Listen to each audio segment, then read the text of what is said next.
Hello বন্ধুরা, welcome to trolley Bangla আড্ডা। বন্ধুরা, প্রথমের মুখোশ খুলতে এবার কথার পাশে এবি শিবরাত্রির দিন ধুন্ধুমার কাণ্ড প্রকাশ্যে নতুন প্রোমো কী দেখানো আছে সে প্রোমোতে সবাই বলবো এই ভিডিওতে। তাহলে বন্ধুরা, ভিডিওটা শুরু করার আগে তোমাদের সবাইকে বলছি এরকম এক্সক্লুসিভ নিউজের জন্য টলি বাংলা আড্ডা চ্যানেলকে সাবস্ক্রাইব করে পাশে থাকা বেল আইকনটি প্রেস করে রেখো। তো চলো বন্ধুরা, কী দেখানো আছে প্রোমোতে। বন্ধুরা, টিআরপি তালিকায় নিজেদের জায়গা ধরে রাখতে উস্তাদ স্টার জলসার কথা ধারাবাহিক শুরু থেকে কথা ও এবি সম্পর্কে রসায়ন মনে দেওয়া হচ্ছে দর্শকদের মাঝে। দ্বিতীয় ব্যক্তি এলে দুজনকে একে অপরের থেকে কখনো আলাদা করতে পারেনি।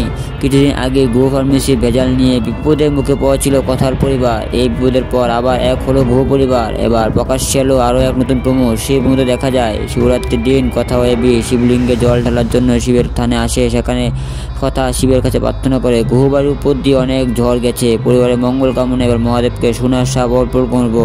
তারপর সেখানে প্রতিম সাধু বেশে এসে সবাইকে ঘুমের ওষুধ মেশানো প্রসাদ দেয়।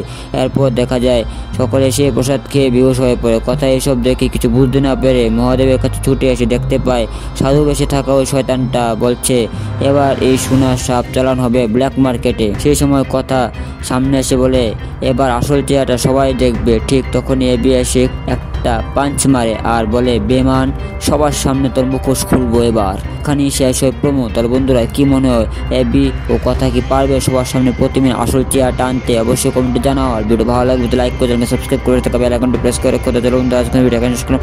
আবার নিয়ে এরকম exclusive news video Tolly Bangla channel. ধন্যবাদ।